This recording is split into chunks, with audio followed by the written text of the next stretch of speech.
Hello everyone, welcome to my YouTube channel. आज आप लोगों का पीवाईक्यू पेपर नहीं आया है, पर हाँ मैं आप लोगों को पीवाईक्यू क्वेश्चंस करा रही हूँ इंडियन हिस्ट्री के, है ना, भारतीय इतिहास के। और उसमें भी आपका प्राचीन भारत के इतिहास से चल रहा है। कल आपका मिडविल आएगा, परसों मॉडर्न आएगा, और संडे को आप लोगों का जो मैराथन मैंने बोला हुआ है लुसेंट का, उसको आप लोगों को कराने की कोशिश करूँगी।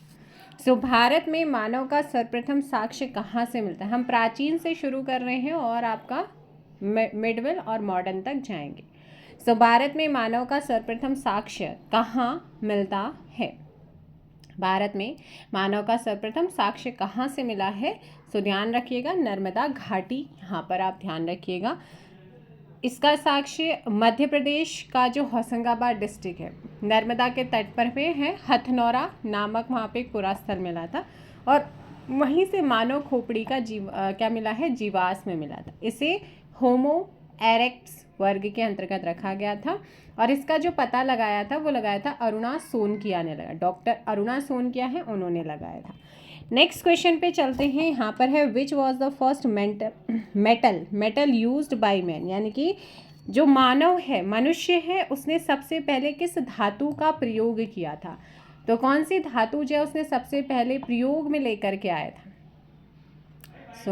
याद रखना है, सबसे पहले कॉपर यानी कि तांबे का प्रयोग किया गया था, है ना। किसका प्रयोग किया गया था? तांबे का प्रयोग किया गया था। नेक्स्ट क्वेश्चन है in which era of the geological time scale did the humans appear. तो भूगर्भीय समय स्केल के किस युग में मानव की उत्पत्ति हुई है? भूगर्भीय समय स्केल में स्केल के किस युग में मानव की उत्पत्ति मानी जाती है? तो ये आप ध्यान रखिएगा, सिनोजोइक में। किस में मानी जाती है? सिनोजोइक में। पूरा विश्व की महान पर्वत श्रृंखलाएं इसी में बनी। पहले होमिनिड दिखाई दी, ध्रुवीय टोपियां विकसित की गई, मानव प्रजाति ने अपनी उपस्थिति भी दर्ज इसी टाइम पे कराई थी। 2019 में पूछा गया क्वेश्चन है। नेक्स्ट यहाँ पर आता है भीमबेटका प्रसिद्ध है, कई बार एग्जाम में पूछा जाता है, स्टैटिक जीके का क्वेश्चंस भी है। तो यहाँ पर आपको ये बताना है कि जो भीमबेटका है ये कहाँ पर है, कौन से राज्य में है। भीमबेटका की अगर बात करते हैं तो ये प्रागैतिहासिक चित्रकला के लिए प्रसिद्ध है। किसके लिए? प्रागैतिहासिक चित्रकला के लिए, जो कि आदि मानव के द्वारा बनाए जाते थे। शैल चित्रों और शैलाश्रियों के लिए फेमस आपकी भीमबेटका है। पूरा पाषाण से मध्य पाषाण काल के बीच ये माना जाता है इसको, और ये करंट में मध्य प्रदेश की राजधानी भोपाल के दक्षिण पूर्व में क्या है, लोकेटेड है। नेक्स्ट क्वेश्चन पे चलते हैं। क्वेश्चन नंबर है 5। निम्न में से किस जाति की गणना हिमालय की प्रागैतिहासिक जातियों में नहीं की जाती है? तो वो कौन सी ऐसी जाति है, कास्ट है, जिसकी गणना हिमालय की प्रागैतिहासिक जातियों में नहीं होती है? देखिएगा, अगर हम बात करते हैं तो ये है हमारे शक। बाकी अगर बात करते हैं, ब्रह्मा एवं वायु पुराण कहता है, उसमें कहा गया है, उसके अकॉर्डिंग कुमाऊं क्षेत्र में किरात, किन्नर, यक्ष, गंधर्व, विद्याधर, नाग, ये सभी निवास करते थे। लेकिन इनमें से कौन नहीं है? शक नहीं है। और 2021 उत्तराखंड यूकेपीएससी का लोअर पीसीएस प्री एग्जाम्स हुआ था, उसमें पूछा गया निम्न में से कौन सा स्थल चित्रकला के लिए प्रसिद्ध है। तो ऐसा कौन सा स्थल है जो चित्रकला के लिए प्रसिद्ध रहा है? अभी आपने पढ़ा है भीमबेटका। कौन सा है? भीमबेटका है। इस पहाड़ी पर ऊंची चट्टानों की एक श्रृंखला भी खड़ी है, ये आप ध्यान रखिएगा। नेक्स्ट क्वेश्चन पे चलते हैं। आपका निम्नलिखित में से किस स्थान पर मानव के साथ कुत्ते को दफनाए जाने के बर्निंग दी डॉग, मतलब उसको जलाए जाने के साक्ष्य, यानी कि उसको दफनाए जाने के क्या मिले हैं? साक्ष्य मिले हुए हैं। तो मानव के साथ कुत्ते को दफनाए जाने के जो साक्ष्य मिले हैं वो कहाँ से मिले हैं? बहुत इंपॉर्टेंट, कई बार एग्जाम्स में रिपीट होता है, तो ध्यान रखिएगा। ये मिला है बुर्ज होम्स। और बुर्ज होम कहाँ पर है अगर आपसे पूछा जाए? तो बुर्ज होम आपका है JNK में। कहाँ पर है? झेलम नदी जो है, नदी घाटी जो है, वहाँ पर बहुत सारे ऐसे नवपाषाणिक स्थल भी पाए, जिसमें आपका बुर्ज होम है, गुफकराल है, मारदंड है, ये प्रमुख है। और बुर्ज होम से अनेक सामग्री और उपकरण के साक्ष्य मिले हैं। यहाँ से कुल्हाड़ी, छैनी, बसूले, खुरपा, गड़ासा, गदाशीश, कुदाल, ये सारे के सारे इक्विपमेंट यहाँ से मिले हुए हैं। साथ ही यहाँ पर समाधान की एक विशिष्ट परंपरा के अंतर्गत कुत्ते को मानव के साथ दफनाए जाने के साक्ष्य मिले हैं। है ना। नेक्स्ट क्वेश्चन पे चलते हैं, सैंधव सभ्यता की बात करते हैं। सिंधु घाटी सभ्यता जानी जाती है, जो आपकी सिंधु घाटी सभ्यता है वो किस चीज़ के लिए जानी जाती है? तो नीचे दिए गए कोटों में से सही उत्तर का आपने क्या करना है, चयन करना है। सो ध्यान रखना है, अपने नगर नियोजन, बिल्कुल सिंधु घाटी सभ्यता अपने नगर नियोजन के लिए जानी जाती है। जल यहाँ पर साथ ही आपका जो जल निकासी है, जल निकास प्रणाली के लिए भी ये फेमस है, और इसके लिए मोहनजोदड़ो और हड़प्पा इसी के ही क्या हैं, विशिष्ट नगर भी हैं। सिंधु और रावी के तट पर हैं ये दोनों है ना। इसके अलावा अपने कृषि संबंधी कार्य के लिए भी जानी जाती है, बिल्कुल जानी जाती है। अपने उद्योगों के लिए जानी जाती हैं। मतलब अगर हम बात करते हैं कि ये कृषि कर्म तो यहाँ पर होता ही था, मतलब कृषि का काम तो होता ही था। उसके लिए इसका व्यापार वाणिज्य से भी, जैसे कि सीप उद्योग, मन का उद्योग, मृदभांड उद्योग, धातु को गलाने ढालने की कला से लोग यहाँ पर मतलब बहुत अच्छे से परिचित है। तो ऑल ऑफ दीज यहाँ पर क्या हो जाएगा, आपका आंसर होगा। अगला क्वेश्चन आता है, निम्नलिखित हड़प्पा कालीन स्थलों में से कौन सा वर्तमान में पाकिस्तान में है? तो इनमें से ऐसा कौन सा हड़प्पा कालीन स्थल है जो कि अभी वर्तमान में कहाँ पर है, पाकिस्तान में है? तो अगर बात करते हैं, इनमें से हमारा मोहनजोदाड़ो पाकिस्तान में है। इसके अलावा सुत्का-गैडोर, शोरकाकोह, डबारकोट, बालाकोट, मोहनजोदड़ो, चन्हूदड़ो, ये सारे के सारे कहाँ पर हैं, पाकिस्तान में। 2021 का क्वेश्चन है। सिंधु घाटी सभ्यता के लोगों के आराध्य कौन थे? तो इनके आराध्य यानी कि इनके देवता, ये किसकी पूजा करते थे, किसको पूजते थे? तो यहाँ पर आपने ध्यान रखना है, ये पूजा करते थे पशुपतिनाथ जी को पूजा करते थे। वैसे सिंधु सभ्यता में मातृशक्ति की पूजा सर्वप्रधान थी, और यहीं से सबसे अधिक नारी की मृण मूर्तियाँ भी मिली हैं। हड़प्पा से जो मुहर में स्त्री के गर्भ से एक पौधा निकलता हुआ दिखाया गया, और हड़प्पा सभ्यता में पशुपति की पूजा प्रचलित थी। मोहनजोदड़ो से प्राप्त एक मोहर में 3 मुख वाला एक पुरुष ध्यान की मुद्रा में बैठा हुआ भी मिला हुआ है। सो ऑप्शन ए यहाँ पर आपका सही होगा। नेक्स्ट क्वेश्चन आता है, क्वेश्चन नंबर 11 है, और 2022 में पूछा गया है, यूकेपीएससी रीजनल इंस्पेक्टर टेक्निकल जो एग्ज़ाम हुआ था उसमें। निम्नलिखित में से किस हड़प्पा स्थल में मनके बनाने के अवशेष मिले हैं? तो वो कौन सा ऐसा हड़प्पा स्थल है जहाँ पर मनके बनाने के अवशेष मिले हुए है ना। और मनके बनाने के अवशेष चन्हूदड़ो और लोथल दोनों से प्राप्त हुए थे। तो यहाँ पर आपका आ जाएगा आंसर ए, चन्हूदड़ो। और मनके, शेलखड़ी, गोमेद, शंख, सीप, हाथी दांत, ये निर्मित ढोलाकार, अंडाकार, अर्धवृत्ताकार आकृति मिले हुए हैं। ये सारे के सारे सामान ये आपके कहाँ से मिले, चन्हूदड़ो और लोथल दोनों से। कई बार ऑप्शन में होता है चन्हूदड़ो और लोथल, कालीबंगा लोथल, धौलावीरा लोथल, रोपड़, या फिर आपका चन्हूदड़ो। फिर आप क्या लगाएंगे, चन्हूदड़ो एंड लोथल लगाएंगे। हड़प्पा सभ्यता के अंतर्गत किस उत्पाद की खेती नहीं होती थी? हड़प्पा सभ्यता के अंतर्गत वो कौन सा उत्पाद होता था, या कौन सा ऐसा प्रोडक्ट था जिसकी उत्पत्ति मतलब उसको नहीं वहाँ पर प्रोड्यूस किया जाता था? सो ध्यान रखिएगा, अगर हम बात करते हैं गन्ना, उस समय कौन सा नहीं था, गन्ना का साक्ष्य नहीं मिला है। गेहूँ, जौ, धान, ज्वार, बाजरा, ये सभी चीज़ों को वो करते थे, और इनका वैसे जो मुख्य खाद्य था ना वो गेहूँ और जौ था। तो इसमें तो ऑप्शन हो जाएगा बी कि ये गन्ने का वहाँ से साक्ष्य नहीं मिला है। लेकिन विश्व में सबसे पहले कपास पैदा करने का श्रेय भी किनका जाता है, इन्हीं हड़प्पा वासियों को जाता है।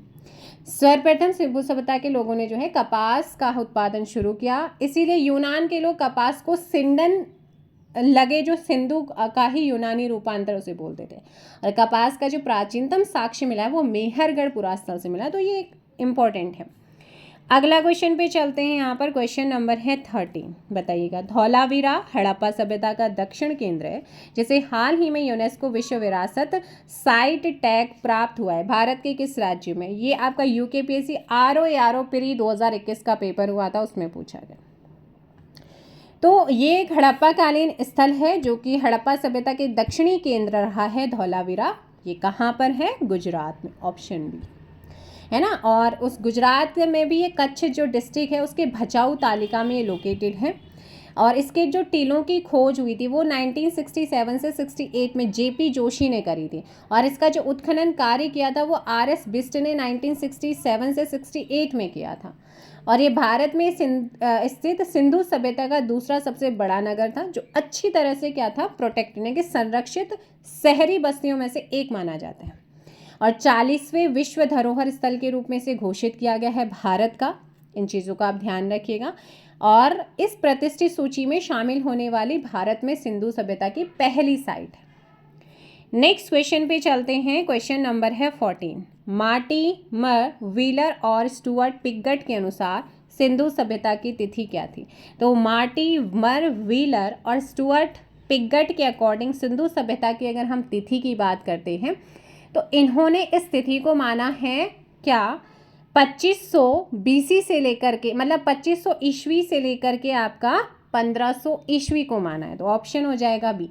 और वही हम अगर बात करते हैं रेडियो कार्बन जो मेथड्स है, विधि है, उसके आधार पर 2300 ईसा पूर्व से 1700 ईस्वी मानी जाती है। और वही जॉन मार्शल कहते हैं कि नहीं 3250 ईस्वी से 2750 ईस्वी मानते हैं।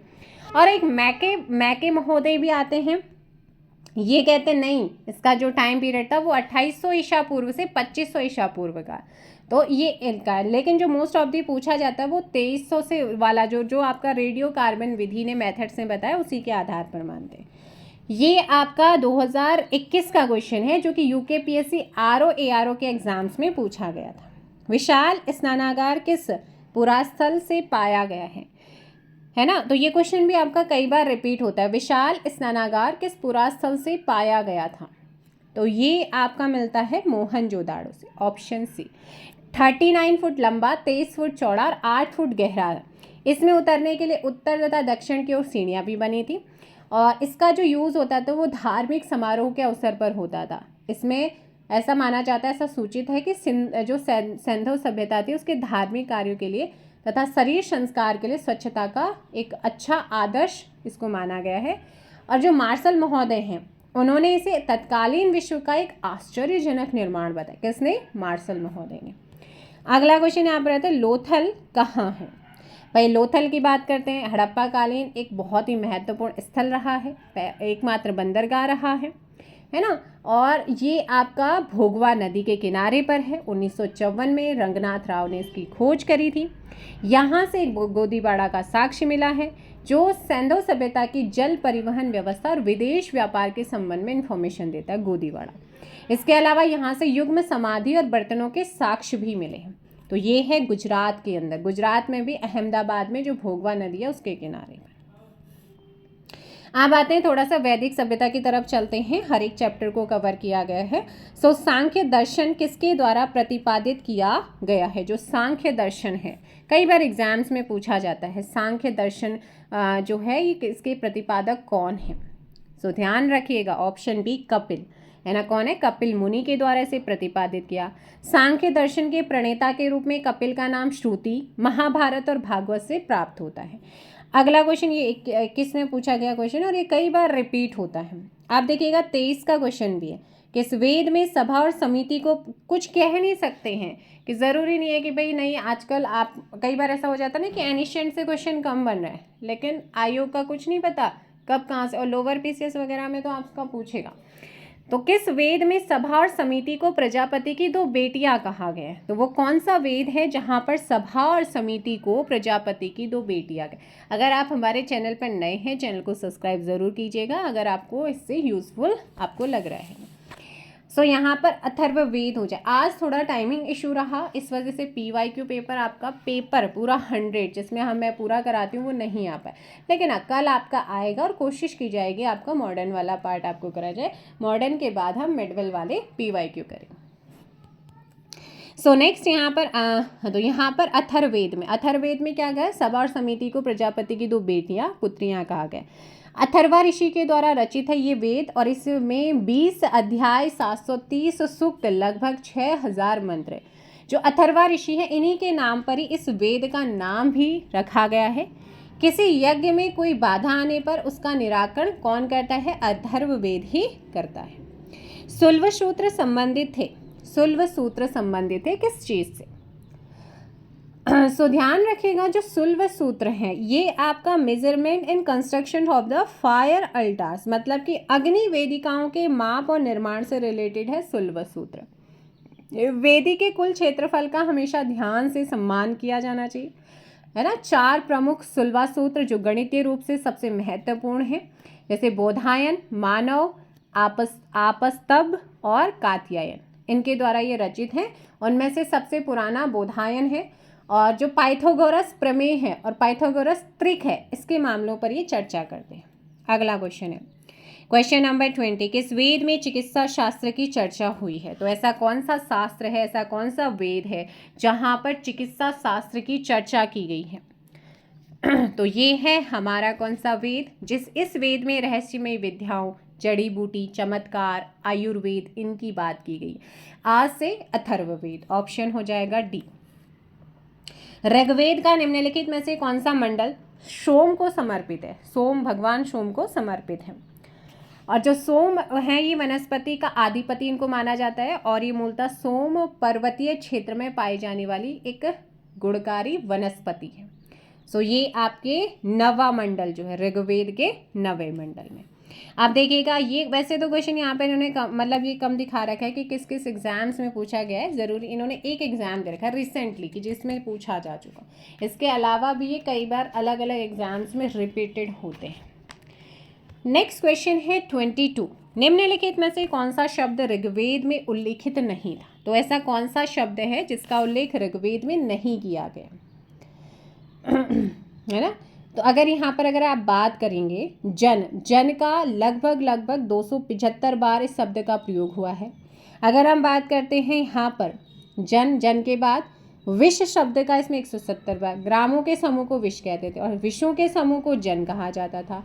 ऋग्वेद में जनपद शब्द का प्रयोग नहीं हुआ है, इसीलिए ऑप्शन क्या हो जाएगा यहाँ पर भी यव। ऋग्वेद में बहुधा वर्णित यव क्या है? यव आपसे पूछा गया है। तो भाई अगर हम यव की बात करते हैं तो यहाँ पर आप ध्यान रखिएगा जो जौ होता है उसी को यव कहा जाता है ना? तो ये ऑप्शन हो जाएगा आपका सी। नेक्स्ट क्वेश्चन है वैदिक काल में बलि शब्द का क्या अर्थ है? बलि। सो वैदिक काल में बलि का मतलब होता है प्रजा के द्वारा शासक को दी गई भेंट से, यानी कि ऑप्शन डी आपका सही होगा। जीविकोपार्जन हेतु वेद वेदांग पढ़ाने वाला अध्यापक कहलाता था। जीविकोपार्जन के लिए वेद वेदांग पढ़ाने वाला जो अध्यापक होता था उसको कहा जाता था उपाध्याय, ऑप्शन क्या हो जाएगा सी। जबकि पाणिनि ने 4 प्रकार के अध्यापकों का उल्लेख किया, जिसमें आचार्य, प्रवक्ता, श्रेणीय, अध्यापक। आचार्य अध्यापक की सबसे बड़ी पदवी मानी जाती है और यजुर्वेद के मंत्रों का उच्चारण करने वाला जो पुरोहित होता है उसे क्या कहते हैं? अधर्व्यु। अगला क्वेश्चन, कौन सा सबसे प्राचीन वेद है? तो सबसे प्राचीन वेद किस वेद को माना जाता है? क्वेश्चन नंबर 26, और जिसमें 1028 सूक्त हैं, 10 मंडल हैं, और उसके बाद यजुर्वेद, सामवेद, अथर्ववेद आते हैं। तो यहाँ पर हो जाता है हमारा ऋग्वेद हो जाता है। नेक्स्ट क्वेश्चन है 27, 4 पुरुषार्थों का सही क्रम आपसे पूछा है। 4 पुरुषार्थों का सही क्रम। सो जो हमारा उत्तर वैदिक काल है उसमें समाज की उन्नति के लिए पुरुषार्थ का कॉन्सेप्ट है वो निकल कर आया है, यानी कि पुरुषार्थ की जो अवधारणा डेवलप हुई है वो उत्तर वैदिक काल में उत्पन्न हुई थी। तो पुरुषार्थों का जो सही क्रम माना जाता है उसमें बोला गया धर्म अर्थ काम मोक्ष, धर्म अर्थ काम मोक्ष, यानी कि ऑप्शन बी। उपनिषदों का मुख्य विषय है, उपनिषदों का मुख्य विषय क्या रहा है? Question number 28। सो इनका मुख्य विषय होता है दर्शन। जैसे उपनिषद शब्द ये 2 से मिलकर उपधन निश धातु से मिलकर बना होता है, जहाँ पर उप का मतलब क्या होता है? समीप, और निस का मतलब होता है बैठना, अर्थात इसमें छात्र गुरु के पास बैठकर सीखता है और वेदों के अंतिम भाग हैं ये। कुल उपनिषदों की संख्या होती है 108। तो यहाँ पर आपका आंसर क्या होगा? दर्शन है। क्या है? दर्शन है। नेक्स्ट है ऋग्वेद के सर्वाधिक मंत्र किस वैदिक देवता को समर्पित हैं? तो यहाँ पर ऋग्वेद के सबसे ज़्यादा जो मंत्र समर्पित हैं वो है इंद्र के, जो आपका इंद्र है। कौन है? इंद्र के लिए, ऑप्शन हो जाएगा भी। और इंद्र को विश्व का स्वामी कहा गया है।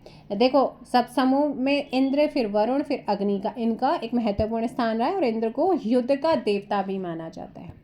21 में पूछा गया क्वेश्चन है। इसके अलावा कई अलग अलग एग्जाम्स में पूछा है वैदिक देवमंडल में निम्न में से कौन देवता युद्ध का देवता माना जाता है? सो वैदिक जो देवमंडल है उसमें निम्न में से कौन जो है देवता युद्ध का देवता माना जाता है? अभी बताया है। सो यहाँ पर ऑप्शन बी इंद्र हो जाएगा। क्या हो जाएगा? इंद्र। इंद्र के लिए 250 सूक्तों का यहाँ पर प्रयोग किया गया है। नेक्स्ट क्वेश्चन पे चलते हैं। किस वैदिक ग्रंथ में वर्ण शब्द का सर्वप्रथम नामोल्लेख मिलता है?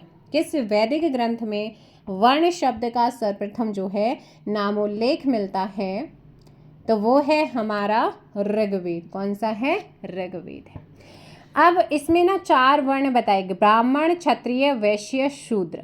और ये जो वर्णन है ऋग्वेद का 10वां मंडल, उसमें पुरुष सूक्त में मिलता है। और इस समय वर्णों में जटिलता नहीं आई थी और वर्ण जन्मजात न होकर व्यवसाय पर आधारित होते थे। व्यवसाय परिवर्तन संभव था, परंतु उत्तर वैदिक काल में इस व्यवस्था में क्या आ गई थी? कठोरता आ गई थी। नेक्स्ट क्वेश्चन पे चलते हैं। क्वेश्चन नंबर है 32। निम्नलिखित में से कौन सा वेद सबसे प्राचीन है? फिर से क्वेश्चन रिपीट हुआ है। तो अभी बताया था आपका ऋग्वेद हो जाएगा। सत्यमेव जयते शब्द किस उपनिषद से लिखा? तो उपनिषद के बारे में बताएगा। ये 2 शब्दों से मिल, धातु से मिलकर बना। उपधन निस से। उप का मतलब होता है समीप, निस का मतलब होता है बैठना, यानी कि पास बैठकर पढ़ना। इनके छात्र जब गुरु के समीप, क्योंकि पहले गुरुकुल होते थे, छात्र गुरु के पास जा करके बैठ करके पढ़ते थे। आज तो ऑनलाइन का जमाना है ना। सत्यमेव जयते शब्द उपनिषद से लिए गए। तो यहाँ पर आपका आंसर हो जाएगा मुंडकोप उपनिषद से। मुंडक उपनिषद से लिया गया। और भारत सरकार ने 26 जनवरी 1950 को, अगर हम बात करते हैं, सत्यमेव जयते सूक्त आपका मुंडकोपनिषद से लिया है, जिसका मतलब होता है सत्य की सदैव विजय होती है। भारत का जो राज्य चिन्ह है वो है सम्राट अशोक के द्वारा सारनाथ में स्थापित स्तंभ से लिया। तो और उसी जिसे जो है 26 जनवरी 1950 को अपनाया गया था। और इस राज्य चिन्ह के मूल स्तंभ में शीर्ष पर 4 सिंह, मतलब एक दूसरे के विपरीत करके बैठे हुए। और इसमें सबसे नीचे आप देखेंगे ना, सत्यमेव जयते लिखा होता है, देवनागरी लिपि में लिखा गया है। तो इसलिए यहाँ पर आपने ध्यान रखना है। नेक्स्ट क्वेश्चन यहाँ पर बौद्धों से रिलेटेड है। न्याय दर्शन के संस्थापक कौन थे? अब पूछा गया है न्याय दर्शन के संस्थापक। देखो भाई, अगर बात करते हैं सांख्य दर्शन, सांख्य दर्शन के तो कपिल हो गए। और हम बात करते हैं यहाँ पर किसकी? बताइएगा। ऑप्शन सी गौतम हो जाएंगे। न्याय दर्शन के कौन है? गौतम है। Next question. और जो जैमिनी है वो पूर्व मीमांसा के हैं। कणाद जो हैं वो वैशेषिक दर्शन के हैं। नेक्स्ट है तृतीय बौद्ध संगीति किसके शासनकाल में आयोजित हुई थी? तृतीय बौद्ध संगीति 251 ईस्वी पूर्व में हुई थी। और उस समय किसका, कौन यहाँ पे रूल कर रहा था? अशोक के शासनकाल में। कहाँ पर हुई? अशोक के शासनकाल में हुई थी। कहाँ पर हुई? पाटलिपुत्र में हुई। कब हुई? 251 में हुई। अध्यक्षता कौन कर रहे थे? मोगलीपुत्र तिष्यु के द्वारा की गई थी। इसके अलावा जो पहली बौद्ध संगीति हुई वो कहाँ पर हुई थी? राजगृह में हुई थी। किसके शासनकाल में हुई? अजातशत्रु के साल में। अध्यक्ष कौन थे? महाकश्यप थे। सेकेंड बौद्ध संगीति वैशाली में कालाशोक के टाइम पे हुई। अध्यक्ष बकामी थे। चौथी बौद्ध संगीति कश्मीर के कुंडलवन में हुई कनिष्क के शासनकाल में। अध्यक्ष कौन से? वसुमित्र। अब ये चारों की चारी बौद्ध संगीति याद कर लीजिएगा, एग्जाम्स में आते हैं। नेक्स्ट क्वेश्चन आता है यहाँ पर, बौद्ध से कुछ करो ना करो संगीतियों जरूर याद करिएगा। कहाँ हुई, कब हुई, किसने करी, कौन राजा था, किसके टाइम पे हुई, किसने अध्यक्षता करी? निम्नलिखित में से कौन सा स्थल बौद्ध धर्म से संबंधित नहीं है? तो देखिएगा, अगर हम बात करते हैं बौद्ध धर्म से किसका संबंध नहीं है, तो ये श्रवण बेलगोला, लुम्बिनी, सारनाथ, कुशीनगर, इन सब का संबंध है। लेकिन श्रवण बेलगोला दक्षिण कर्नाटका में, कहाँ पर है? कर्नाटका में है। जैन तीर्थ स्थल माना जाता है। यहाँ भगवान गोमतेश्वर की 18 मीटर ऊंची क्या बनी हुई है? मूर्ति बनी हुई है। और वो आपका 1981 में चामुंडा राव के द्वारा बनवाया गया। चलिए, ये तो अलग क्वेश्चन होगा। नेक्स्ट क्वेश्चन है, सेकंड बौद्ध संगीति आयोजित हुई थी, तो अभी जस्ट बताया था। ये आपकी आयोजित होती है 383 ईस्वी में। कालाशोक के संरक्षण में वैशाली के अंदर होती है, तो ऑप्शन हो जाएगा ए। और अध्यक्ष कौन कर रहे थे? सुबुकामी कर रहे थे। कौन कर रहे थे? सुबुकामी कर रहे थे, है ना। चलेगा, नेक्स्ट आगे चलते हैं। और इसके अलावा जो बौद्ध संगीति में बौद्ध धर्म के अनुयायी ना इस सेकंड वाली में 2 भागों में बट गए थे। महासंदिग्ध या इन्हीं को सर्वास्तिवादी, स्थीवर या थेरवादी, इन 2 में क्या हो गए थे? डिवाइड हो गए थे अनुयायी, इनके मानने वाले। नेक्स्ट है कनिष्क बौद्ध धर्म की किस शाखा का अनुयायी था? जो कनिष्क है वो बौद्ध धर्म की किस शाखा का अनुयायी था? तो ये अनुयायी थे महायान शाखा के। किसके थे? महायान शाखा, आप लोग ध्यान रखिएगा। चलिए नेक्स्ट क्वेश्चन पे चलते हैं। क्वेश्चन नंबर है हमारा 39। गौतम बुद्ध को किस स्थान पर ज्ञान की प्राप्ति हुई थी, और जब उनको ज्ञान की प्राप्ति हुई थी इस घटना को क्या कहा जाता है, बताइएगा। सो ध्यान रखिएगा, अगर हम यहाँ पर बात करते हैं, है ना, बौद्ध धर्म को किस स्थान पर गौतम बुद्ध को किस स्थान पर ज्ञान की प्राप्ति हुई थी। सो इनको ज्ञान की प्राप्ति होती है बोध गया के, है ना। और जिस दिन गौतम बुद्ध को ज्ञान की प्राप्ति हुई थी उस दिन को बुद्ध पूर्णिमा के रूप में मनाते हैं। और इनका जो वास्तविक नाम था वो था सिद्धार्थ। इनका जन्म 563 में हुआ। इनको जो महापरिनिर्वाण प्राप्त हुआ 483 में इनकी डेथ हो जाती। 29 वर्ष की उम्र में ये घर छोड़ देते हैं। इनके घर छोड़ने की जो घटना होती है उसे बोलते हैं महाभिनिष्क्रमण। नेक्स्ट क्वेश्चन है आप लोगों का कि जैन धर्म के 24वें तीर्थंकर कौन थे। अब आते हैं जैनों के बारे में। बुद्धास, गौतम बुद्धास और जैनिज्म के बारे में पढ़ रहे हैं। तो जैन धर्म के 24वें तीर्थंकर कौन थे? महावीर स्वामी थे। कौन थे? महावीर स्वामी थे। इनका जन्म 540 ईस्वी में वज्जी साम्राज्य के कुंडग्राम में। राजा सिद्धार्थ इनकी माता थी। लिच्छवी राजकुमारी त्रिशला इनकी माता थी। इनके बचपन का नाम वर्धमान था। 30 वर्ष की आयु में घर छोड़ते हैं। 42 की आयु में कैवल्य इनकी ज्ञान की प्राप्ति होती है। और 468 में पावापुरी राजगृह में इनकी क्या हो जाती है? मतलब एक तरीके से महापरिनिर्वाण इनको प्राप्त होता है। श्रवण बेलगोला संबंधित है। अब ये कहाँ पर है? कर्नाटका में है ना। और जो जैन परंपरा के अकॉर्डिंग अपने जीवन के अंतिम दिन चंद्रगुप्त मौर्य जो थे वो जैन हुए थे और भद्रबाहु की शिष्यता ग्रहण करी थी और अपने पुत्र के पक्ष में सिंहासन त्याग दिया। और भद्रबाहु के साथ श्रवण बेलगोला आ जाते हैं चंद्रगुप्त मौर्य, यहाँ तपस्या करते हैं और यहीं उनकी जो होती है डेथ हो जाती है। तो ये आपका जैनों से रिलेटेड है, जैनिज्म से रिलेटेड है। गौतम बुद्ध ने कुशीनगर में अपना अंतिम उपदेश किससे दिया था? तो गौतम बुद्ध ने अपना अंतिम उपदेश कहाँ पर दिया, ये भी क्वेश्चन आता है। किससे दिया अगर आपसे पूछता है तो परिवार चक्र सुभद्र, यहाँ पर ऑप्शन ए सही होगा। और इनकी मृत्यु 80 वर्ष की अवस्था में कुशीनारा में ही हुई थी। नेक्स्ट क्वेश्चन आप लोगों का आता है, जैन धर्म के प्रथम तीर्थंकर कौन थे? तो जैनों के प्रथम तीर्थंकर 24वें तो कौन थे? महावीर स्वामी थे। अब इनके प्रथम तीर्थंकर यहाँ पर पूछा गया है तो प्रथम तीर्थंकर थे ऋषभदेव। कौन थे? Rishabhdev, option C. Next question है, कौन सा दर्शन महायान बौद्ध धर्म से संबंधित? कौन सा दर्शन है जो महायान बौद्ध धर्म से संबंधित है? तो ये है हमारा शून्यवाद। शून्यवाद दर्शन महायान के बौद्ध धर्म से रिलेटेड है। शून्यवाद के प्रवर्तक पूछा जाता है कि कौन है? नागार्जुन। महायान की स्थापना नागार्जुन ने ही की थी। महायान का आदर्श क्या है? बोधिसत्व कालांतर में 2 भागों में बटा, शून्यवाद माध्यमिक और विज्ञानवाद योगाचरण। नेक्स्ट क्वेश्चन पे चलते हैं। महावीर का जन्म कहाँ पर हुआ था? ये पूछा गया। 24वें तीर्थंकर थे, वैशाली में हुआ था, ऑप्शन हो जाएगा डी, है ना। नेक्स्ट क्वेश्चन पे चलते हैं कि प्राचीन भारत में आजीवक पंथ का संस्थापक कौन था? सो प्राचीन भारत में आजीवक पंथ का संस्थापक आपसे पूछा गया। मक्खनी पुत्र गोशाल हुआ करते थे, मक्खली गोशाल, ऑप्शन हो जाएगा यहाँ पर। नेक्स्ट क्वेश्चन पे चलते हैं। क्वेश्चन नंबर है 47। क्या कहता है? बौद्ध धर्म में त्रिरत्न क्या इंगित करता है? देखो, त्रिरत्न की बात करते हैं, सबसे महत्वपूर्ण अंग माने जाते हैं। इन त्रिरत्नों पर बौद्ध धर्म के सिद्धांत आधारित हैं, जिनमें बुद्ध, धम्म, संघ। आंसर हो जाएगा ऑप्शन सी। अब जब बुद्ध है, बुद्ध का मतलब है जागृत एवं अनंत ज्ञानी मनुष्य, जिसने खुद के प्रयास से बुद्धत्व प्राप्त किया। बुद्ध, साक्यमुनि, तथागत, गौतम बुद्ध के ही अनेक नाम माने जाते हैं। अब धम्म की हम बात करते हैं। बुद्ध की शिक्षाओं को धम्म कहते हैं। जो बुद्ध की एजुकेशन, जो मतलब उनके थॉट्स हैं, उनकी शिक्षाएं हैं, उनको धम्म कहते हैं। संपूर्ण बौद्ध धर्म धम्म पर आधारित है। अब तीसरा आता है संघ। बौद्ध धर्म में बौद्ध भिक्षु और उपासकों के संगठन को संघ कहते हैं। धम्म प्रचार के लिए संघ का महत्वपूर्ण योगदान होता है। अब आते हैं हम क्वेश्चन नंबर 48 पे। गौतम बुद्ध ने अपना पहला उपदेश किस स्थान पर दिया था? इन्होंने अपना जो प्रथम उपदेश दिया था वो किस स्थान पर दिया था, वो आपसे पूछा गया। सो ध्यान रखिएगा, क्वेश्चन नंबर है 48 और यहाँ पर आंसर हो जाएगा आपका सारनाथ में इन्होंने प्रथम उपदेश दिया था और इस घटना को कहते हैं धर्मचक्र प्रवर्तन कहा जाता है। इनका जन्म कहाँ हुआ था?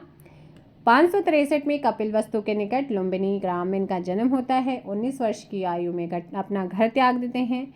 इस घटना को महाभिनिष्क्रमण कहते हैं। फिर इनको 528 ईसा पूर्व वैशाख माह की पूर्णिमा को बोध गया में एक वृक्ष के नीचे ज्ञान की प्राप्ति होती है। नागार्जुन किस बौद्ध संप्रदाय के थे? जो नागार्जुन थे ना, वो किस बौद्ध संप्रदाय के? तो मैंने अभी जैसे बताया, माध्यमिक शून्यवाद के प्रवर्तक नागार्जुन, जिसकी प्रसिद्ध रचना है माध्यमिक कारिका, इसे सापेक्षवाद भी कहते हैं, जिसके अनुसार प्रत्येक वस्तु किसी न किसी कारण से उत्पन्न हुई है और वह उस पर निर्भर है। जो नागार्जुन थे, इन्होंने प्रतिस्मृतपाद को शून्यता का, इस मत में जो महात्मा बुद्ध हैं उनके द्वारा प्रतिपादित मध्यम मार्ग को इन्होंने डेवलप किया। तो यहाँ पर हो जाएगा आपका माध्यमिक से, ऑप्शन सी। नेक्स्ट आता है, निम्नलिखित मंदिरों में से कौन सा 12 ज्योतिर्लिंगों में से एक है? तो मैंने कल की क्लास में आपको बताया होगा कि 12 ज्योतिर्लिंगों में से कौन एक है। देखिएगा, 12 ज्योतिर्लिंग में यहाँ पर आ जाता है केदारनाथ। भारत के अलग अलग प्रदेशों में शिव के 12 ज्योतिर्लिंग हैं। ओंकारेश्वर खंडवा, श्री महाकालेश्वर उज्जैन दोनों मध्य प्रदेश में, श्री मल्लिकार्जुन आंध्र प्रदेश में, सोमनाथ गुजरात में, श्री त्र्यंबकेश्वर और भीमशंकर दोनों महाराष्ट्र में, श्री विश्वेश्वर काशी और काशी विश्वनाथ को कहा जाता है यूपी में है, केदारनाथ रुद्रप्रयाग उत्तराखंड में है, नवा यहाँ पर है आपका घुसमेश्वर नाथ ज्योतिर्लिंग महाराष्ट्र के दौलताबाद में है, 10वां है श्री रामेश्वरम, ये आपका तमिलनाडु के चेन्नई में है, श्री नागेश्वर नाथ शिवलिंग सौराष्ट्र के द्वारका जनपद में है, श्री बैजनाथ जो है वो आपका देवघर झारखंड में है। तो ये आपके 12 ज्योतिर्लिंग। योग के आविष्कारक कौन थे? योग के आविष्कारक कौन माने जाते हैं? भाई सभी जानते हैं, योग का आविष्कार किसने किया था? पतंजलि ने किया था। ऑप्शन हो जाएगा यहाँ पर। नेक्स्ट क्वेश्चन आता है, हिंदू पौराणिक कथा के अनुसार समुद्र मंथन हेतु किस सर्प ने रस्सी के रूप में स्वयं को प्रस्तुत किया था? तो स्कंद पुराण के अकॉर्डिंग अगर हम बात करते हैं, अमृत प्राप्ति के उद्देश्य से देवताओं और दैत्यों ने मिलकर मंदरांचल पर्वत को मथानी और नागराज वासुकी को रस्सी बनाकर समुद्र मंथन, इससे 14 महारत्न निकले। इसी मंथन में देव वैद्य धन्वंतरी अमृत भरा कुंभ लेकर प्रकट हुए थे। तो यहाँ पर वासुकी। अगला है, श्रीमद् भागवत गीता मौलिक रूप में किस भाषा में लिखी गई है? तो ये आपकी मूल रूप से जो है संस्कृत में लिखी गई है। Option A. नेक्स्ट क्वेश्चन, मीमांसा के प्रणेता कौन है? मीमांसा के प्रणेता कौन है? जैमिनी है। कौन है? जैमिनी है, पूर्व मीमांसा। चतुर्थ बोध संगीति किसके शासनकाल या राज्यकाल में हुई थी? वो कौन थे? तो बताइएगा, आपको मैंने बताया भी था, चतुर्थ बोध संगीति की अगर हम बात करते हैं किसके राज्यकाल में हुई थी? सो ऑप्शन सी, कनिष्क की टाइम पे हुई थी। किसके टाइम पे? कनिष्क, कश्मीर के कुंडलवन में आयोजित हुआ था और इसके अध्यक्ष वसुमित्र, उपाध्यक्ष अश्वघोष थे। और इसी संगीति में बौद्ध धर्म 2 संप्रदाय हेना और महायान में विभक्त। तो पूछा जाता है कि किस संगीति में ऐसा हुआ। निम्न स्थानों में से बौद्ध गुफा मंदिरों के लिए कौन सा प्रसिद्ध है? सो कौन सा प्रसिद्ध है अगर आपसे यहाँ पे पूछता है, तो महाराष्ट्र में औरंगाबाद में आपकी अजंता की गुफाएं हैं। ऑप्शन सी यहाँ पे सही होगा। क्या हो जाएगा? ऑप्शन सी हो जाएगा। ये जो गुफाएं हैं बौद्ध मंदिरों के लिए प्रसिद्ध है। इसके सभी चित्रों के विषय गौतम बुद्ध या बोधिसत्वों की जीवन कथाओं से जुड़े हुए। नेक्स्ट क्वेश्चन पे चलते हैं। क्वेश्चन है आपका 57, भागवत धर्म का ज्ञात सर्वप्रथम अभिलेखीय साक्ष्य रहा है कौन सा? बेसनगर का गरुड़ स्तंभ। कौन सा है? बेसनगर का गरुड़ स्तंभ है। इसे पता चलता है कि जो तक्षशिला, उसके यवन राजदूत हेलियोडोरस ने भागवत धर्म ग्रहण किया और इस स्तंभ की स्थापना करवाकर पूजा की गई थी। इस पर उत्कीर्ण लेख में हेलियोडोरस को भागवत, वासुदेव को देवस अर्थात देवताओं का देवता कहा जाता है। नेक्स्ट यहाँ पर आपको ए और बी कथन दिए गए हैं। कथन ए आपका मतलब ए है कि विश्व के सभी भागों में ईस्वी पूर्व 6वीं शताब्दी एक महान धार्मिक उथल पुथल का काल था। वैदिक धर्म बहुत जटिल हो चुका था। तो क्या आपके कौन सा सही है? तो यहाँ पर दोनों ही सही है। नेक्स्ट क्वेश्चन पे चलते हैं। आपसे बोला गया निम्नलिखित में से किस स्थान पर प्रथम जैन परिषद का आयोजन हुआ। तो वो कौन सा स्थान है जहाँ पर प्रथम जैन परिषद को आयोजित किया गया था। तो प्रथम जैन परिषद आपकी आयोजित हुई थी या जैन संगीति या जैन महासभा का आयोजन 300 ईसा पूर्व में आयोजित किया गया था, जिसकी अध्यक्षता जो करी थी वो स्थूलभद्र ने करी थी। तो ये पाटलिपुत्र में, कहाँ पर, पाटली। और दूसरी जैन परिषद का आयोजन 6वीं शताब्दी में वल्लभी गुजरात में हुआ, अध्यक्षता क्षमा श्रवण ने की। जैन धर्म के संस्थापक एवं प्रथम तीर्थंकर ऋषभदेव को मानते हैं और महावीर जो थे वो 24वें तीर्थंकर थे। महाभारत में कुड़िंद नरेश किस नाम से जाने जाते। तो महाभारत में जो कुड़िंद नरेश है इनको जाना जाता था किस नाम से, द्विज श्रेष्ठ के नाम से। नेक्स्ट क्वेश्चन है किस राज्य में बौद्ध स्थल ताबो मठ है ना, ताबो मोनेस्ट्री जो है वो अवस्थित है। ये क्वेश्चन भी कई बार पूछा जाता है। सो यहाँ पर ऑप्शन बी हिमाचल प्रदेश में, स्पीति जो है ना वहाँ पर है। अगला क्वेश्चन आता है यहाँ पर कि प्रसिद्ध बौद्ध विद्वान अश्वघोष किसके समकालीन यानी कि कंटेम्प्रेरी थे। तो कुषाण वंशी शासक कनिष्क के थे। किसके थे, कुषाण वंश के, और जिसके संरक्षण में कनिष्क के समय कश्मीर के कुंडलवन कुंवर में चतुर्थ बौद्ध संगीति आयोजित की गई। वसुमित्र को सभा के अध्यक्ष और अश्वघोष को उपाध्यक्ष बनाया गया था। घोष ने बुद्ध चरित्र, सौंदरानंद जैसी कृतियों की रचना भी की है। अगला क्वेश्चन यहाँ पर आता है शादवाद सिद्धांत है। शादवाद सिद्धांत है किसका, तो ये आपका जैन धर्म का रहा है। शादवाद ज्ञान की सापेक्षता का सिद्धांत है। सर्वाधिक विलक्षण सिद्धांत इसको माना जाता है। कोई ज्ञान न पूर्णतः सत्य है और न पूर्ण असत्य। प्रत्येक ज्ञान में सत्यता होती है किंतु वह सत्यता किसी विशेष दृष्टिकोण से होती है। नेक्स्ट है प्रथम शताब्दी ईस्वी में किस भारतीय बौद्ध भिक्षु को चीन भेजा गया था। तो ये था आपका ऑप्शन डी, नागार्जुन को भेजा गया था। कनिष्क के दरबार की एक महान विभूति रहे, है ना। और सबसे पहले नागार्जुन ने महायान सूत्रों में बिखरे हुए शून्यता संबंधित विचारों को लेकर क्रमबद्ध रूप में शून्यवादी विचारधारा का प्रतिपादन किया। इन्हें भारत का आइंस्टीन भी कहा जाता है। अगला क्वेश्चन, गौतम बुद्ध ने अपनी मृत्यु के उपरांत बौद्ध संघ के नेतृत्व के लिए निम्न में से किसे नामित किया था। इन्होंने सारनाथ में, वैसे गौतम बुद्ध ने मृत्यु के उपरांत बौद्ध संघ के नेतृत्व के लिए निम्न में से किसे नामित किया था। तो सारनाथ में गौतम बुद्ध ने 5 सन्यासियों के साथ संघ की स्थापना की। इनके जैसे नज़दीक आनंद, उपाली, सरीपुत्र, मोद, गलियान ये थे, जिनमें सबसे नज़दीक आनंद थे। तो गौतम बुद्ध ने अपने प्रिय शिष्य आनंद के अनुरोध पर संघ में महिलाओं को प्रवेश भी दिया था। तो यहाँ पर क्या हो जाएगा आपका, none of this, option D हो जाएगा, है ना, ऑप्शन डी हो जाएगा। नेक्स्ट, मतलब इन्होंने कोई ऐसा नामित नहीं किया था, है ना, सीधी सी बात है। अगला क्वेश्चन आता है 16 महाजनपद, कौन से बौद्ध ग्रंथ में 16 महाजनपद का उल्लेख मिलता है। 16 महाजनपद में अवंती, कुरु, अंग, कंबोज, काशी, अश्मक, कौशल, गांधार, चेदी, वज्जी, वत्स, पांचाल, मगध, मत्स्य, मल्ल और सूरसेन थे, है ना। और सो यहाँ पर आपका आंसर क्या हो जाएगा कि किस में उल्लेख मिलता है आपका, अंगुत्तर निकाय, बौद्ध धर्म का एक महत्वपूर्ण ग्रंथ माना जाता है अंगुत्तर निकाय, उसमें इसका उल्लेख है। नेक्स्ट क्वेश्चन आता है निम्नलिखित में से कौन मगध राज्य की प्रथम राजधानी। तो मगध राज्य की प्रथम राजधानी आपकी राजगृह, और राजगृह कहाँ पर है वर्तमान में, पटना गया बिहार वाले रीजन में आता है। तो आपका आंसर क्या हो जाएगा यहाँ पर, ऑप्शन बी। नेक्स्ट क्वेश्चन आता है निम्न में से कौन सा सुमेलित नहीं है। अब कौन सा सुमेलित नहीं है आपसे पूछे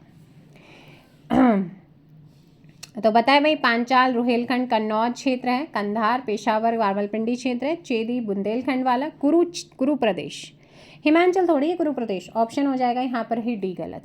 कुरु प्रदेश वर्तमान का दिल्ली और मेरठ का जो आसपास वाला था, मतलब समीपवर्ती क्षेत्र थानेश्वर, हरियाणा, ये सारे इसके अंदर आते हैं, जिसकी राजधानी हस्तिनापुर हुआ करती थी।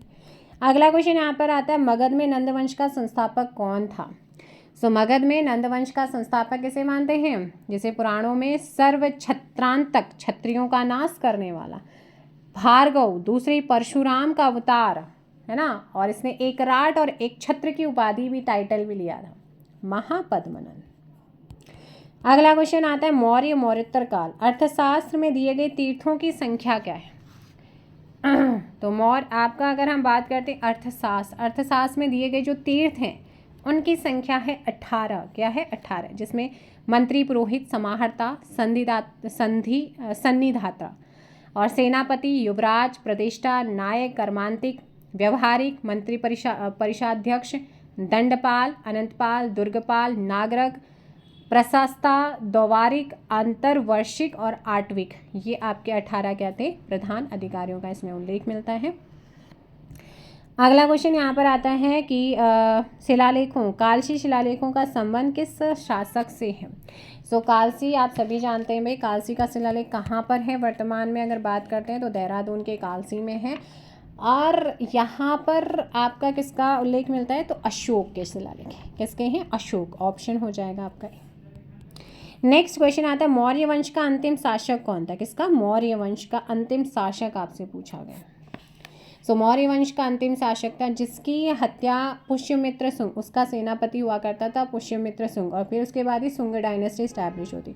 185 ईसा पूर्व में जो है उसकी हत्या कराई और मगध पर शुंग वंश की नींव डाली थी।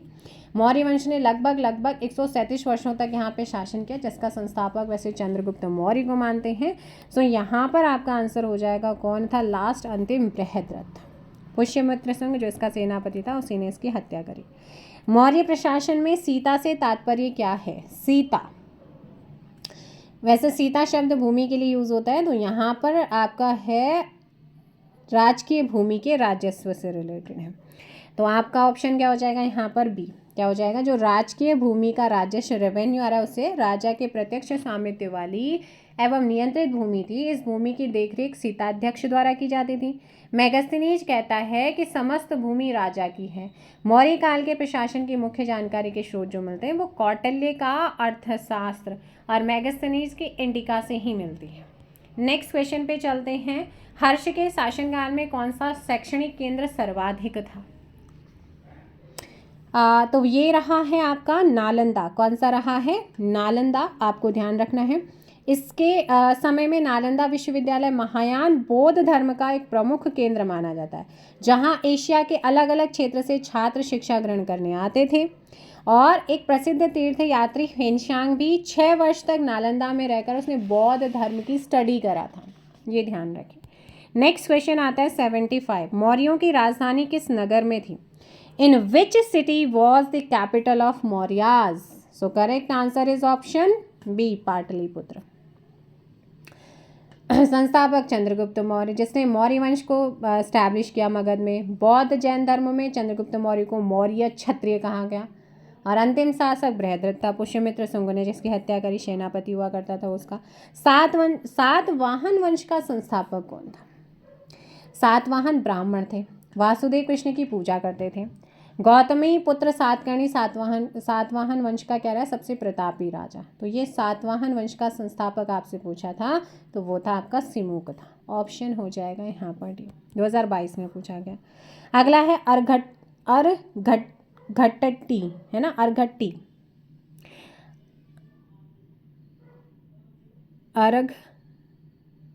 जो भी यंत्र का उपयोग निम्न में से किस प्रयोजन हेतु होता था? अर्घट्ट मतलब कुएं से पानी को ऊपर निकालने वाला एक उपकरण, जिसका प्रयोग मुख्यतः सिंचाई के लिए होता था। गाथा सप्तशती से ज्ञात होता है कि सबसे पहले अर्घट्ट का प्रयोग सिंचाई के लिए आंध्र सातवाहन काल में हुआ। परवर्ती उत्तर गुप्त काल में अर्घट्ट का प्रयोग सिंचाई के लिए बहुत ज़्यादा यूज होने लगा। तो यहाँ पर हो जाएगा सिंचाई के लिए।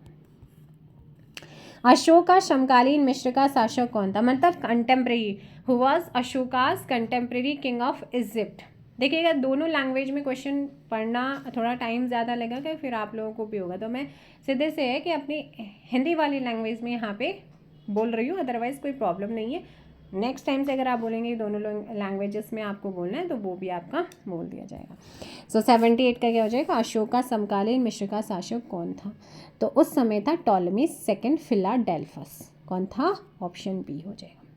और इसकी जो इन्फॉर्मेशन मिलती है ना, वो इनका जो शिलालेख है अशोक का 13वां शिलालेख, उसमें मिलती है। नेक्स्ट क्वेश्चन आता है यहाँ पर, क्वेश्चन है 79। गोंडो फडनीस किस राजवंश का शासक था? तो ये था आपका पहलव का, किसका था? पहलव राजवंश का रहा है। भारत में भारतीय पहलवी राज्य का संस्थापक कौन था? यहाँ पे गोंडो फडनीस माना जाता है। अगला क्वेश्चन, ये 2021 में पूछा गया, वो 21 लिखा हुआ है, तो वो 2021 है। चंद्रगुप्त मौर्य के शासनकाल में राजकोष का शीर्ष अधिकारी जाना जाता था किस रूप में? तो चंद्रगुप्त मौर्य के शासनकाल में राजकोष का जो शीर्ष अधिकारी होता था उसे सन्निधाता कहते थे। क्या कहते थे? सन्निधाता कहते थे। जबकि समाहर्ता जो होता था ना, ये मौर्य प्रशासन में जनपदों के शासन का संचालन बहुत कुछ इसी के हाथ में होता था। और वहीं अगर कारमांतिक की बात करते हैं तो मौर्य काल में राज्य के अनेक कारखानों का संचालन, और द्वारिक की बात करते हैं तो राजप्रसाद का प्रधान अधिकारी हुआ करता था। नेक्स्ट क्वेश्चन है यहाँ पर, निम्न में से किसने सर्वप्रथम मौर्य कालीन ब्राह्मी का उद्घाटन किया था? तो सही आंसर क्या हो जाएगा? 81 का ऑप्शन बी, जेम्स प्रिंसेप्स ने किया था, है ना। इन्होंने सबसे पहले इसको पढ़ा था और खरोष्टी लिपि को भी पढ़ने में सफलता अर्जित करी थी इन्होंने। अगला क्वेश्चन आता है यहाँ पे, भारत में जैन धर्म के जैन धर्म किसके या जिसके शासनकाल में फैला था, वो कौन था? मतलब जैन धर्म का सबसे ज़्यादा जो विस्तार हुआ है वो हुआ था चंद्रगुप्त मौर्य के टाइम पे। किसके टाइम पे? चंद्रगुप्त मौर्य के टाइम पे हुआ था। और नेक्स्ट क्वेश्चन पे चलते हैं, निम्नलिखित में से कौन सा सबसे पुराना राजवंश माना जाता है? तो सबसे पुराना राजवंश जो माना जाता है वो माना जाता है यहाँ पे, इनमें से मौर्य राजवंश। कौन मानते हैं? मौर्य राजवंश माना जाता है। नेक्स्ट क्वेश्चन है कि गौतमी पुत्र सातकर्णी किस वंश से संबंधित है? तो मैंने कहा ना कि ये एक प्रतापी राजाओं में से एक माने जाते हैं और इस वंश का 23वां तथा सबसे महान शासक माना है। इसकी सैनिक विजयों की जानकारी इसकी माँ वल्लभी के नासिक प्रशस्ति से मिलती है। सातवाहन, ऑप्शन है। नेक्स्ट क्वेश्चन, निम्नलिखित में से कौन सा युग में सुमेलित नहीं है? अब आपसे पूछा सुमेलित नहीं है। देखिएगा, अगर हम बात करते हैं प्रयाग प्रशस्ति, तो यहाँ पर हरिसेन है। जूनागढ़ अभिलेख रुद्रादामन से रिलेटेड। भीतरीय अभिलेख की बात करते हैं तो ये स्कंद गुप्त से है, ना कि पुलकेशिन सेकंड। धौली अभिलेख की बात करते हैं तो अशोक से। तो यहाँ पर ऑप्शन सी क्या है? गलत है। नेक्स्ट क्वेश्चन आता है कि किसकी हत्या करके पुष्यमित्र शुंग ने शुंग वंश को गठित किया था? और 185 ईस्वी में शुंग वंश गठित होता है। बृहद्रथ का सेनापति हुआ करता था। पाटलिपुत्र, अयोध्या, विदिशा इसके महत्वपूर्ण नगर हुआ करते थे। और हर्षचरित्र में पुष्यमित्र शुंग को अनार्य तथा निम्न उत्पत्ति का बताया गया। तो यहाँ पर इसने किसके करी थी? बृहद्रथ की करी थी, जो मौर्य वंश का अंतिम शासक हुआ करता था। नेक्स्ट क्वेश्चन पे हम चलते हैं। क्वेश्चन नंबर है हमारा 87 कि कलिंग के शासक खारवेल की उपलब्धियों का जो विवरण है वो किस शिलालेख में मिलता है? तो ये मिलता है हाथी गुम्फा। कलिंग के शासक खारवेल का जो उपलब्धियों का विवरण है हाथी गुम्फा से, जिसमें बताया गया कि राजा बनने के पश्चात प्रथम वर्ष उसने अपनी राजधानी कलिंग का निर्माण कराया। उसने तोरणों और प्राचीरों की मरम्मत करवाई जो तूफान में ध्वस्त हो गए थे, और सर्वप्रथम 1820 में शिलालेख की खोज करी थी बिशप स्टर्लिंग ने। नेक्स्ट क्वेश्चन, महान विद्वान अश्वघोष किस शासक का समकालीन? तो महान विद्वान अश्वघोष किस शासक का समकालीन था? तो ये था कनिष्क का। किसका था? कनिष्क का समकालीन माना जाता है। नेक्स्ट क्वेश्चन पे चलते हैं। क्वेश्चन नंबर 89, सुदर्शन झील का निर्माण किसने कराया था? इंपॉर्टेंट क्वेश्चन देखिएगा। अगर हम बात करते हैं सुदर्शन झील को किसने कंस्ट्रक्ट करवाया था, तो यहाँ पर किसने निर्माण कराया था? पुष्यमित्र। किसने कराया था? पुष्यमित्र वैश्य ने कराया था। तो यहाँ पर आंसर हो जाएगा सी, सौराष्ट्र के गवर्नर था ये पुष्यमित्र वैश्य। चंद्रगुप्त मौर्य के शासनकाल में वहाँ का गवर्नर था सौराष्ट्र का। ये जानकारी शक शासक रुद्रदामन है उनके जूनागढ़ अभिलेख से मिलती है। और इसी अभिलेख से ये भी पता चलता है कि अशोक के शासनकाल में इसी झील का पुनर्निर्माण कराया था और उस समय वहाँ का राज्यपाल तुशाप था। इसके अलावा इसी अभिलेख से ये भी मिलती है कि इस झील के बांधों के पुनर्निर्माण की जानकारी स्कंदगुप्त के शासनकाल में गिरनार के प्रशासक सुविशाख के द्वारा कराई गई थी। तो ये सारी चीज़ें आप ध्यान रखिएगा। नेक्स्ट क्वेश्चन आता है कि अशोक के सारनाथ स्तंभ पर कौन सा पशु अंकित है। तो इनके सारनाथ स्तंभ पर 4 पशु दर्शाए गए हैं, जिसमें बैल, घोड़ा, हाथी, सिंह है। तो यहाँ पर नहीं है बोला है, तो वो आपका गैंडा नहीं है। नेक्स्ट क्वेश्चन है कि सातवाहन राजा ने स्वयं एक ब्राह्मण की उपाधि धारण करी। तो वो कौन सा सातवाहन राजा था जिसने एक ब्राह्मण की उपाधि, स्वयं एक ब्राह्मण की उपाधि धारण करी? गौतमी पुत्र सातकर्णी थे, है ना। नेक्स्ट क्वेश्चन पे चलते हैं 92। भारतीयों के लिए सिल्क मार्ग किसने आरंभ किया था? तो भारतीयों के लिए जो सिल्क मार्ग, रेशम मार्ग है, इसको किसने शुरू किया था? कुषाण वंश का सर्वश्रेष्ठ शासक माना जाता है कनिष्क, है ना। ऐसा माना जाता है कि इसका राज्य 78 ईस्वी में हुआ था। ऑप्शन हो जाएगा यहाँ पर ए। नेक्स्ट क्वेश्चन है आपका 93। निम्नलिखित में से किस वंश के साम्राज्य की सीमाएं भारत के बाहर तक फैली है? कुषाण वंश की। कहाँ? कुषाण वंश मतलब अफगानिस्तान, सिंध का भाग, बैक्टीरिया तथा जो आपका पर्थिया, वहाँ का का पूरा आपको ध्यान रखना। चलिए नेक्स्ट क्वेश्चन है, आंध्र सातवाहन राजाओं की सबसे लंबी सूची किस पुराण में मिलती है? तो सबसे लंबी सूची इनकी मिलती है मत्स्य पुराण में। किसमें मिलती है? मत्स्य पुराण, ऑप्शन सी। नेक्स्ट है, मौर्य साम्राज्य का पश्चिमी भारत में प्रमुख बंदरगाह कौन सा था?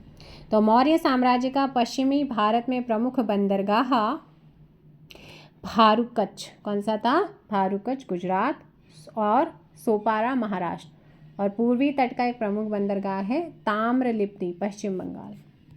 नेक्स्ट क्वेश्चन है यहाँ पर, निम्नलिखित में से किस राष्ट्रकूट शासक ने एलोरा के कैलाश मंदिर का निर्माण कराया था? तो ये कराया था कृष्ण प्रथम ने कराया था। किसने? कृष्ण प्रथम ने कराया था। और ये प्राचीन भारतीय वस्तु एवं तक्षण कला का सर्वोत्कृष्ट एग्जाम्पल माना जाता है। नेक्स्ट क्वेश्चन पे चलते हैं 97। मौर्य काल में प्रणयम क्या था? मौर्य काल में प्रणयम क्या होता था? सो प्रणयम या प्रणय युद्ध के समय लिया जाने वाला आपातकालीन टैक्स होता था। तो एक आपातकालीन इमरजेंसी टैक्स। इनके कुछ और भी टैक्स, जैसे बलि एक प्रकार का राज्य शुगर, हिरण्य ये कर अनाज के रूप में न लेकर नगद लिया जाता था, अर्थात नगद कर। रज्जु भूमि की माप के समय लिया जाने वाला कर रज्जु। विस्टी निःशुल्क श्रम अर्थात बेगार। विविध चारागाह टैक्स होता था। नेक्स्ट क्वेश्चन है यहाँ पर, निम्नलिखित में से किस राष्ट्रकूट शासक ने प्रतिहार शासक नागभट्ट सेकंड को हराया था? बताइए। सो ध्यान रखिएगा, ऑप्शन में गोविंद तृतीय, गोविंद थर्ड ने। नेक्स्ट क्वेश्चन यहाँ पर आता है कि शक क्षत्रप काल में सोने चांदी के सिक्कों का रेशियो क्या हुआ करता था, है ना। तो ये आपका जो रेशियो हुआ करता था वो आपका है यहाँ पर ऑप्शन सी 1:35, है ना, 1:35। जो अल्लेतर हैं, अल्लेतेकर, वो एकमात्र इतिहासकार हैं जो ये अनुपात 1:9 मानते हैं। लेकिन यहाँ पर आप ये वाला ध्यान रखिएगा, आयोग ने ही माना। यूनानी लेखक जस्टिन द्वारा किसे सेंड्रोकोटस कहा गया है? यूनानी लेखक जस्टिन के द्वारा किसे सेंड्रोकोटस कहा गया है? सो चंद्रगुप्त मौर्य है, चंद्रगुप्त फर्स्ट है, सेकंड है, या फिर समुद्रगुप्त है? सो यहाँ पर ऑप्शन हो जाएगा आपका चंद्रगुप्त मौर्य को। ऑप्शन ए सही आंसर होगा, है ना। और नेक्स्ट, और हाँ, सर्वप्रथम सर विलियम जॉन्स थे, उन्होंने सेंड्रोकोटस की पहचान चंद्रगुप्त मौर्य के रूप में की थी, संबोधित किया था उन्होंने। मौर्य काल में शिक्षा ग्रहण करने का सर्वाधिक प्रसिद्ध केंद्र कौन था? सो करंट में पाकिस्तान के रावलपिंडी में है, और ये हुआ करता था तक्षशिला। नेक्स्ट क्वेश्चन आता है, संगम काल से उदयनजिरल किस वंश से संबंधित था? उदयनजिरल किस वंश से संबंधित था, रिलेटेड था? सो ये आपका चेर वंश का प्रथम शासक माना जाता है, ऑप्शन ए। इसकी उपाधि महाभोज उदयनजिरल हुआ करती थी, और ऐसा कहा जाता है कि इसने महाभारत में भाग लेने वाले सभी योद्धाओं को भोजन कराया था। लेकिन इसका कोई वैसा साक्ष्य तो मिलता नहीं है, लेकिन ये चेर राज्य अभी केरल और तमिलनाडु का अंश इसमें शामिल है, मतलब ये वाला क्षेत्र आता था। संगम साहित्य किस भाषा में लिखा गया? कई बार एग्जाम्स में पूछा जाता है। देखिएगा, संगम साहित्य जो है ना वो आपका तमिल में है। किसमें है? तमिल में। और इसमें संगम संस्कृति में सुदूर दक्षिण के 3 राज्यों चोल, चेर, पांड्य की संस्कृति आती है। संगम काल के साहित्य की भाषा तमिल थी। इनके कुछ ग्रंथ हैं जैसे तुल्लकापियम व्याकरण ग्रंथ है, एतुतोके शिल्पाधिकारम, मणिमेकले और जीवक चिंतामणि। नेक्स्ट क्वेश्चन पे चलते हैं। यहाँ पर प्राचीन भारत एनिशियंट इंडिया में संगम क्या हुआ करता था? देखिएगा, अगर संगम की बात करते हैं तो कवियों की गोष्ठी हुआ करती थी। क्या होती थी? तमिल कवियों का संघ या मंडल हम इसे बोलते हैं, है ना। और साहित्य संगम भी इसको कहा जाता है। इन गोष्ठियों में कवियों के द्वारा जो साहित्य को लिखा जैसे संगम साहित्य। इस समय के साहित्य में 3 महत्वपूर्ण राज्य चेर, चोल, पांड्य इनका उल्लेख मिलता है। संगम तमिल कवियों का संघ मंडल था। 8वीं सदी में 3 संगमों का वर्णन मिलता है। पांड्य राजाओं द्वारा इन संगमों को साहित्य संरक्षण भी मिला है, जिसमें प्रथम संगम था अगस्त ऋषि जिसके अध्यक्ष थे और पांड्य शासक संरक्षक रहे हैं। स्थल मदुरा में हुआ। सेकंड जो संगम हुआ था वो तुल्लकापियम, संस्थापक अध्यक्ष हैं, पांड्य शासक संरक्षक है, कपाटपुरम अल्लवय स्थल था। और इसके अलावा जो तुल्लकापियम है ना, उसमें संस्थापक अध्यक्ष अगस्त ऋषि हुआ करते थे, है ना। तृतीय नक्कीकर इसके अध्यक्ष थे, पांड्य शासक इसके संरक्षक थे। उत्तरी मदुरा में से आयोजित हुआ। अगला क्वेश्चन आपका आता है गुप्त एवं गुप्तोत्तर काल से। कहा जाता है कि एलिफेंटा के प्रसिद्ध गुफा मंदिरों का संबंध था किससे? तो इनका संबंध इनका वैसे रहा है कहाँ से? राष्ट्रकूटों से संबंध रहा है। एलिफेंटा की गुफाएं मुख्यतः शैव धर्म से रिलेटेड है ना। ऑप्शन नेक्स्ट पे चलते हैं। अच्छा, कमेंट करके बताइए कि एलोवेरा की गुफाएं कहाँ पर हैं वर्तमान में। नेक्स्ट है कि सैल शिला को काटकर एलोरा के विश्व प्रसिद्ध कैलाश मंदिर का निर्माण कराया था किसने? ये निर्माण कराया था राष्ट्रकूटों ने कराया था। किसने कराया था? राष्ट्रकूटों ने कराया था। नेक्स्ट है प्रसिद्ध शैलकृत कैलाश मंदिर कहाँ पर है? प्रसिद्ध शैलकृत कैलाश मंदिर कहाँ पर है? ये आपका एलोरा कहाँ पर है? एलोरा आपको ध्यान रखना है। अब जो एलोरा आपका ये कैलाश मंदिर है महाराष्ट्र के औरंगाबाद में, मतलब गुफा भी वहीं पर है ना। तो ये ध्यान रखना है। नेक्स्ट क्वेश्चन पे चलते हैं। आप लोगों का मुद्रा राक्षस नामक किताब का लेखक कौन है? तो इसके लेखक हैं विशाख दत्त, जबकि हर्षचरित्र बाणभट्ट की, गीत गोविंद जयदेव की, अभिज्ञान शाकुंतलम कालिदास की है। तो यहाँ पर आपका आंसर क्या हो जाएगा? ऑप्शन बी हो जाएगा। नेक्स्ट क्वेश्चन है आपका कि संपत्ति उत्तराधिकार के विषय में इन स्मृतिकारों में किसने विधवा को पुत्र के अनंतर स्थान दिया है? मनु को। किसे? मनु को। ऑप्शन सी यहाँ पे सही होगा। नेक्स्ट क्वेश्चन आता है कि निम्नलिखित में से किस शासक की उपाधि कविराज हुआ करती थी? 110 में आपको ध्यान रखना है कविराज की उपाधि ली थी समुद्रगुप्त ने। वह गुप्त वंश का 4th शासक जो अत्यंत पराक्रमी हुआ करते थे, प्रतापी शासक माने जाते हैं, है ना। भारत का नेपोलियन इनको कहा है B.A. स्मिथ ने समुद्रगुप्त को। इनकी कुछ सर्व राज्योच्छेदा, महाराजाधिराज, प्रयाग प्रशस्ति में इन्हें कविराज कहा गया है। इलाहाबाद स्तंभ शिलालेख में इन्हें धर्म प्रचार बंधु कहा कर संबोधित किया गया है। नेक्स्ट क्वेश्चन पे चलते हैं। क्वेश्चन नंबर है 111। किस राजवंश में दशमलव प्रणाली प्रचलित हुआ करती थी? तो ये थी आपके गुप्त राजवंश में। किस में थी? गुप्त राजवंश में। और वायु पुराण से इसकी प्राप्ति होती है।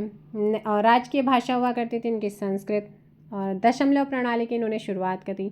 मंदिर का निर्माण कार्य भी इनके टाइम पे शुरू हुआ था। नेक्स्ट, निम्नलिखित में से किस शासक को शकारी कहा जाता? तो शकारी किसको कहते हैं? चंद्रगुप्त विक्रमादित्य ने शकों को पराजित करके शकारी का टाइटल लिया था, इसीलिए यहाँ पर ऑप्शन हो जाएगा बी हो जाएगा। नेक्स्ट क्वेश्चन है कौन भारत का नेपोलियन के नाम से विश्व प्रसिद्ध है, विश्वश्रुत है? तो ये है आपका समुद्रगुप्त। नेक्स्ट क्वेश्चन है कि अजंता की गुफाएं कब बनाई गई थी? बताइएगा। जो अजंता केव्स हैं ये आपकी कब बनाई गई थी? अजंता की गुफाएं कहाँ पर है वो आप बताइएगा।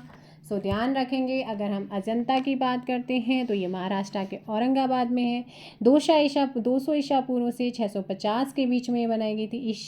ईस्वी 200 ईसा पूर्व से 650 ईस्वी के बीच में बनाई गई थी। यहाँ पर आपका आंसर हो जाएगा ऑप्शन क्या हो जाएगा? 1114 का सी। लगभग फिर यहाँ पर चलेंगे 650। नेक्स्ट है आपका आर्यभट्ट थे। आर्यभट्ट कौन थे? सो आर्यभट्ट की बात करते हैं तो एक खगोल शास्त्री गणितज्ञ थे, है ना। आर्यभट्टीय नामक पुस्तक की रचना भी करी है और महाराजा चंद्रगुप्त विक्रमादित्य के दरबार के विद्वानों में से एक माने जाते हैं। सो आंसर बी यहाँ पर सही होगा। नेक्स्ट क्वेश्चन है मैगस्थनीज किसका राजदूत था, है ना। तो ये किसका इनॉयस था, ये किसका राजदूत हुआ करता था? सेल्यूकस निकेटर का था, है ना। मौर्य वंश के संस्थापक चंद्रगुप्त मौर्य के शासनकाल में भारत आया था, 14 वर्ष तक यहाँ रहता है। इंडिका पुस्तक में मौर्य युगीन समाज और संस्कृति का जानकारी रखता है, विवरण लिखता है, मिलता है उसमें। और मैगस्थनीज ने इंडिका नामक पुस्तक में पाटलिपुत्र नगर प्रशासन का भी उल्लेख किया। नेक्स्ट क्वेश्चन आता है निम्नलिखित में से हर्षवर्धन का दरबारी कौन था? दरबारी कौन था? सो इनका दरबारी कौन था यहाँ पर बताइएगा। बाणभट्ट हर्षवर्धन के दरबारी कवि माने जाते थे। इनकी रचनाएं हर्षचरित्रम कादम्बरी हैं। अश्वघोष जो हैं वो कुषाण शासक कनिष्क के दरबारी थे। इनकी प्रमुख रचना कौन सी है? बुद्ध चरित्रम। नागार्जुन की बात करते हैं तो ये थे वे बौद्ध धर्म के दार्शनिक थे। इन्होंने शून्यता का सिद्धांत विकसित किया था। अब बात करते हैं मयूर भट्ट हर्षवर्धन के दरबारी थे। Option C. इनकी बहन का विवाह बाणभट्ट से हुआ। इनकी सुप्रसिद्ध रचना थी सूर्य शतक। नेक्स्ट आता है आंध्र प्रदेश के रूप में कौन जाना जाता है? सो आंध्र प्रदेश के रूप में यहाँ पे कौन जाना जाता है भाई? कृष्णदेव रॉय। ऑप्शन हो जाएगा यहाँ पर सी। क्या हो जाएगा? कृष्णदेव रॉय। इन्हें अभिनव भोज और आंध्र पितामह भी कहा जाता है। ये कला और साहित्य के महान संरक्षक थे। विजयनगर साम्राज्य के प्रतापी शासकों में से एक माने जाते हैं। नेक्स्ट हम चलते हैं निम्नलिखित में से कौन सा युग में सुमेलित है? जैसे बात करते हैं मुद्रा राक्षस, तो ये विशाख दत्त की रचना है, कालिदास की नहीं है। अब बात करते हैं स्वप्ना वासदत्ता की, तो ये रचना है भास की, ना कि शूद्रक की। मृच्छकटिकम ये शूद्रक की है। लघु जातक ये वारामिहिर की। आपसे पूछा है कि कौन सा सही है, सही वाला ऑप्शन क्या हो जाएगा? फिर आपका डी हो जाएगा। नेक्स्ट क्वेश्चन यहाँ पर है सती प्रथा का प्राचीनतम साक्ष्य किस अभिलेख में मिलता है? तो सती प्रथा का जो प्राचीनतम साक्ष्य है वो कहाँ से मिलता है आपसे अगर पूछता है तो ध्यान रखिएगा। ऐरण भानुगुप्त का जो ऐरण अभिलेख है 510 ईस्वी में सती प्रथा का इसमें से प्राचीनतम साक्ष्य मिलता है। ऑप्शन हो जाएगा बी। नेक्स्ट है यहाँ पर सम्राट हर्षवर्धन के द्वारा रचित नाटक है नागनंद। कौन सा है? नागनंद है। नागनंद में किस बोधिसत्व का उल्लेख मिलता है? तो किस बोधिसत्व का उल्लेख मिलता है अगर आपसे पूछेगा तो ध्यान रखिएगा जिमूत वाहन का। किसका मिलता है? जिमूत वाहन। नागानंद का अर्थ होता है नागों की खुशी। एक संस्कृत नाटक है और सबसे प्रसिद्ध संस्कृत नाटकों में से एक माना जाता है। 5 कृतियों में से यह नागाओं को बचाने के लिए विद्याधर राजा जिमूत वाहन के आत्म बलिदान की लोकप्रिय एक स्टोरी, एक कहानी का वर्णन मिलता है। नेक्स्ट यहाँ पर क्वेश्चन आता है कि मेहरौली इस दिल्ली स्तंभ स्थित प्रसिद्ध लौह स्तंभ में नाम अंकित है किसका? तो इस स्तंभ में नाम अंकित है। ऑप्शन हो जाएगा सी। किसका है? चंद्र का। किसका है? चंद्र का। चंद्रगुप्त सेकंड के काल में ये रखा गया था और इतिहासकारों का ऐसा मानना है कि लौह स्तंभ में जो कुछ भी लिखा है वो गुप्त लेखों की शैली का है। तो यहाँ पर हो जाएगा आपका ऑप्शन सी। नेक्स्ट क्वेश्चन आपका आता है निम्नलिखित में से कौन सकलोत्तरापथनाथ के नाम से जाना जाता है? तो किसको जाना जाता है? हर्षवर्धन को। किसको जानते हैं? हर्षवर्धन को। ऑप्शन हो जाएगा बी। नेक्स्ट क्वेश्चन है महाबलीपुरम के रथ मंदिरों का निर्माण किसने कराया था? सो महाबलीपुरम के जो रथ मंदिर हैं उनका जो निर्माण कराया था वो नरसिंह वर्मन ने करा था। किसने करा था? नरसिंह वर्मन ने करा था। नेक्स्ट क्वेश्चन आपका आता है 125। मीनाक्षी मंदिर कहाँ पर अवस्थित है? द्रविड़ शैली में निर्मित ये मीनाक्षी मंदिर पांड्य शासकों की राजधानी और प्रसिद्ध धार्मिक केंद्र मदुरई यानी कि तमिलनाडु। गुप्त साम्राज्य के पतन के विभिन्न कारण थे। निम्नलिखित में से कौन सा कारण नहीं था? कौन सा कारण नहीं था? हुण आक्रमण रहा, प्रशासन का सामंतीय ढांचा था, उत्तरवर्ती गुप्तों का बौद्ध धर्म स्वीकार करना भी था, लेकिन अरब आक्रमण नहीं था। परमार वंश का संस्थापक कौन था? आपसे पूछा गया कि परमार वंश का संस्थापक। परमार वंश का जो संस्थापक, जो फाउंडर माना जाता है, वो माना जाता है कनकपाल को। ऑप्शन क्या हो जाएगा यहाँ पर? ऑप्शन बी, कनकपाल को मानते हैं। गढ़वाल साम्राज्य का संस्थापक इसको मानते हैं। परमार वंश का संस्थापक उपेंद्र कृष्ण राज था, लेकिन धारानगर परमारों की राजधानी इसके समय में परमार राज्य का काफ़ी विस्तार भी हुआ है, तो ये चीज़ें ध्यान रखिएगा। नेक्स्ट क्वेश्चन पे चलते हैं। अब आता है राजनीतिक सामाजिक स्थितिकरण। 800 से 1200 ईस्वी का जो टाइम था। कथा सरित सागर किसके द्वारा लिखी गई? जो कथा सरित सागर है उसको किसने लिखा है? सोमदेव ने। ऑप्शन क्या हो जाएगा यहाँ पर? सोमदेव सही आंसर होगा। नेक्स्ट क्वेश्चन आता है आप लोगों का 29। तंजौर का शिव मंदिर किसने बनाया था? जो तंजौर का शिव मंदिर है उसको बनाने का श्रेय जाता है चोल शासकों को। ये कई बार आपके एग्जाम्स में पूछा गया है, तो ये आप ध्यान रखिएगा। नेक्स्ट क्वेश्चन यहाँ पर आता है, खजुराहो मंदिर किसने बनवाए थे? तो खजुराहो मध्य प्रदेश के छतरपुर डिस्ट्रिक्ट में है। इनका जो निर्माण है वो नागर शैली में हुआ है, ठीक है ना। और इन मंदिरों में प्रमुख निर्मित मंदिर कंदरिया, महादेव, जोश आपका 64 योगिनी, चित्रगुप्त और दुल्हदेव। तो आंसर हो जाएगा चंदेल राजाओं ने। किन्होंने कराया था? चंदेल राजा, आप लोग ध्यान रखिएगा। नेक्स्ट क्वेश्चन पे चलते हैं। आपका पुरी में रथ यात्रा किसके सम्मान में निकाली जाती है? पुरी में रथ यात्रा जो है किसके सम्मान में निकाली जाती है? भगवान जगन्नाथ के। किसके? भगवान जगन्नाथ के। नेक्स्ट आता है, निम्नलिखित में से किस प्रथा की शुरुआत राजपूतों के समय में हुई थी? राजपूतों के समय में जो शुरुआत हुई थी वो जौहर प्रथा की। किसकी हुई थी? जौहर प्रथा, आप लोग ध्यान रखिएगा। गीत गोविंद का रचयिता कौन है? यहाँ पर आपसे पूछ रहा है कि जो आपकी गीत गोविंद है, गीत गोविंद का रचयिता कौन है? गीत गोविंद का यहाँ पर आपका आंसर हो जाएगा ऑप्शन सी, जयदेव। कौन है? जयदेव है। नेक्स्ट क्वेश्चन है, सूची 1 को सूची 2 से मैच करना है। मैच करना है, यहाँ पे मैच कीजिएगा। अगर हम बात करते हैं नालंदा एक विख्यात के बौद्ध पीठ विश्वविद्यालय था, है ना। तो यहाँ पर ये हो जाएगा नालंदा विश्वविद्यालय। और उसके बाद अगर हम बात करते हैं सांची मध्य प्रदेश में भोपाल के पास है। सांची में अशोक के निर्मित प्रसिद्ध स्तूप मिलते हैं, तो ये हो जाएगा आपका 2-4। अब 2-4 किस में आ रहा है? किसी में भी नहीं आया है इसमें तो। सांची क्या थे? अशोक स्तंभ, सॉरी सांची क्या थे, फिर अशोक स्तंभ लगाएंगे। सारनाथ अशोक स्तंभ है, नालंदा विश्वविद्यालय, सांची स्तूप है, कोणार्क सन टेम्पल है। ऑप्शन बी यहाँ पर सही होगा। नेक्स्ट क्वेश्चन आप लोगों का आता है, क्वेश्चन नंबर है 135। निम्नलिखित स्थानों में से कौन सा स्थान पूर्व मध्यकाल में शिक्षा का केंद्र नहीं है? कौन सा शिक्षा का केंद्र नहीं था? तक्षशिला शिक्षा का केंद्र नहीं रहा है। ऑप्शन यहाँ पर हो जाएगा आपका सी। नेक्स्ट क्वेश्चन है, महमूद गजनी के साथ भारत आने वाला प्रसिद्ध इतिहासकार हिस्टोरियन कौन था? इनके साथ भारत आने वाला जो आपका इतिहासकार था वो कौन सा था? अल-बरूनी था। कौन था? अल-बरूनी। नेक्स्ट है, किस मुस्लिम शासक के सिक्कों पर देवी लक्ष्मी की आकृति बनी हुई थी? तो वो काफ़ी मध्यकाल भी पढ़ेंगे तो मध्यकाल में भी आपको पता चलेगा। Option A, Mohammad Ghori. Next है यहाँ पर, कल्हण की राज तरंगिणी में किस राज्य का उल्लेख है? कल्हण की जो राज तरंगिणी है उसमें किसका उल्लेख किया गया है? JNK का, जम्मू एंड कश्मीर का किया गया। किसका किया गया है? ऑप्शन डी हो जाएगा, JNK जम्मू कश्मीर का। मृच्छकटिकम किसने लिखी है? तो ये आपको मैंने बताया था, मृच्छकटिकम को किसने लिखा है? संस्कृत नाटक है। और ऑप्शन हो जाएगा यहाँ पे शूद्रक ने। किसने लिखा है? शूद्रक ने। निम्नलिखित में से कौन दक्षिण भारत में त्रिकोणात्मक संघर्ष का हिस्सा नहीं था? तो कौन था जो त्रिकोणात्मक संघर्ष का हिस्सा नहीं था?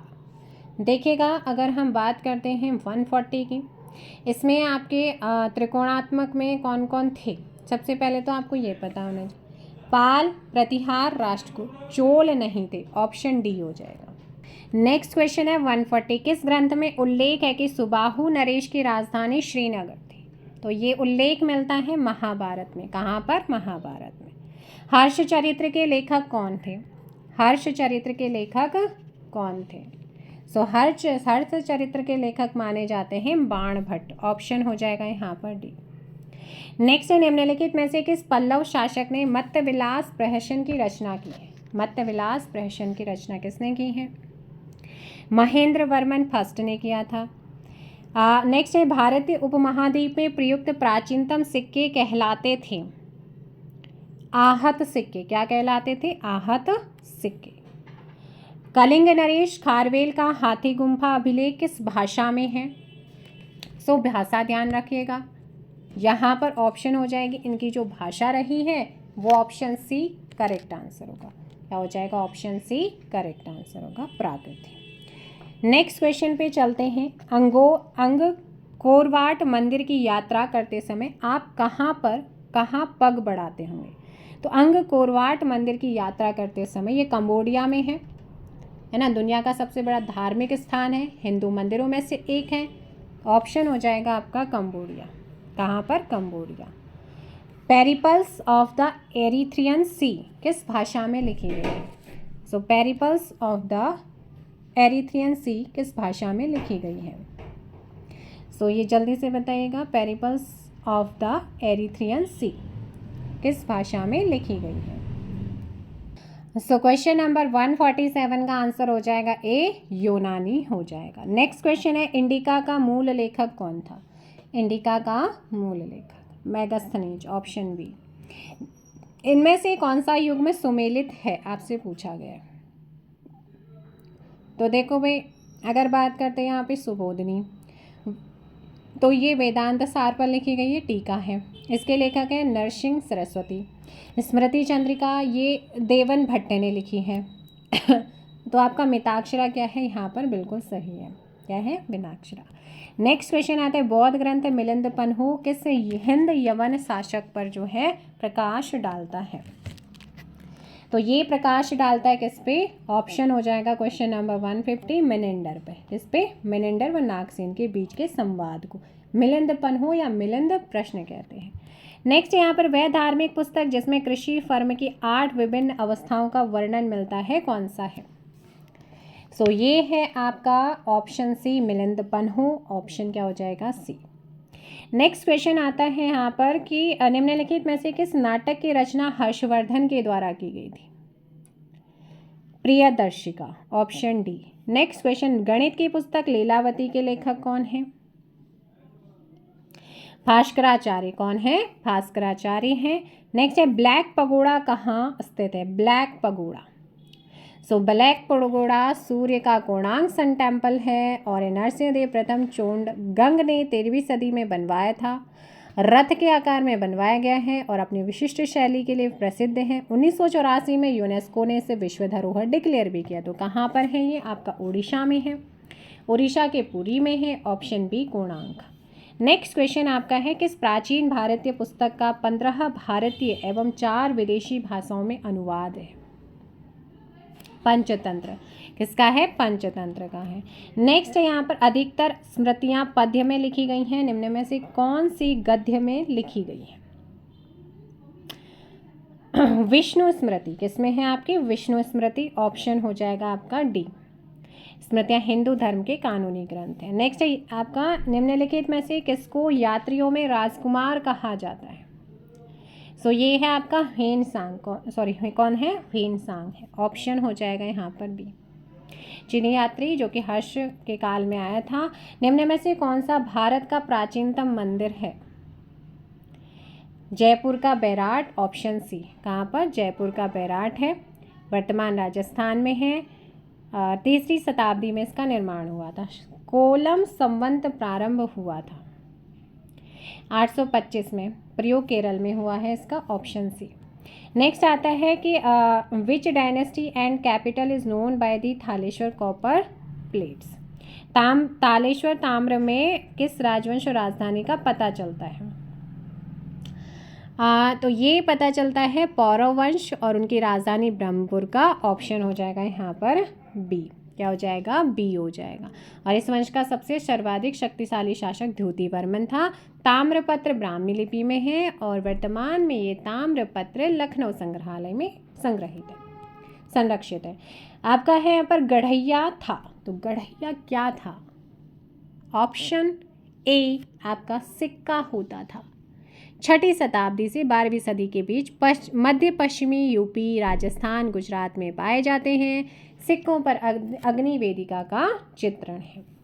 नेक्स्ट आता है यहाँ पर कि निम्नलिखित में से कौन सा राजवंश महिला शासक रुद्रमा देवी से संबंधित है? सो ये यहाँ पर का काकतीय, कौन सा है? काकतीय राजवंश से संबंधित है। अगला एंड द लास्ट क्वेश्चन है आज का यहाँ पर कि किस राजवंश ने उत्तर भारत पर शासन नहीं किया? तो उत्तर भारत पर जिसने शासन नहीं किया था वो था आपका चालुक्य। ऑप्शन ए यहाँ पर सही होगा। तो ये थे आपके एशियन हिस्ट्री के 2023 के क्वेश्चन भी इसमें इंक्लूड किए गए थे, पूछे गए PYQ क्वेश्चन। जल्दी मिलेंगे कल हम मिडविल के साथ, फिर मिलेंगे मॉडर्न इंडियन हिस्ट्री जो है उसके PYQ क्वेश्चन के साथ। तब तक के लिए वीडियो को लाइक और शेयर कीजिए, और चैनल पर आप नए हैं चैनल को सब्सक्राइब ज़रूर कीजिए। साथ में ये बताइएगा सेशन कैसा लगा, आप ज़रूर कमेंट कर सकते हैं। रिवीजन क्लासेस आपकी चल रही है जो आपका अपकमिंग एग्जाम्स है उसके लिए। Thank you so much, bye bye, take care. Jai Hind, जय भारत, जय उत्तराखंड, जय देवभूमि, गुड नाइट।